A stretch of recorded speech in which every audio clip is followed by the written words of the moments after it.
நீயும் நானும் படைக்கப்பட்டிருக்கிற படைப்புக்கு ஒரே ஒரு நோக்கம்தான். என்ன? அவருடைய நாமத்தை மகிமைப்படுத்த வேண்டும். அப்படின்னா என்ன அர்த்தம்னா, எப்படி அதன் பாதையில் அது ஓடுகிறதோ அதே போல கர்த்தர் எனக்கு வைத்திருக்கிற பாதையில ஓடணும். அல்லேலூயா.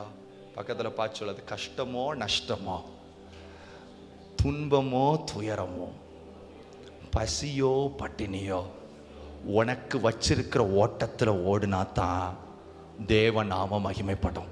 நீ வாயை திறந்து 15 பாட்டை சேர்ந்து பாட்டினாலும் அவருடைய நாம மகிமைப்பட போறதே நோ. அப்ப நீங்க கேட்கலாம், அண்ணே உன் பேரை பெருமைப்படுத்துவேன்னு ஆண்டவர் சொன்னார்ல, என்னது சொல்லுப்பா? உன் பேரை உன்னை அப்படி ஆக்குவே இப்படி ஆக்கலாம், அதெல்லாம் பண்ண மாட்டோம். சரி, நான் உங்களுக்கு ஒரு சிம்பிள் அனாலஜி நம்ம சரியா பார்ப்போங்க.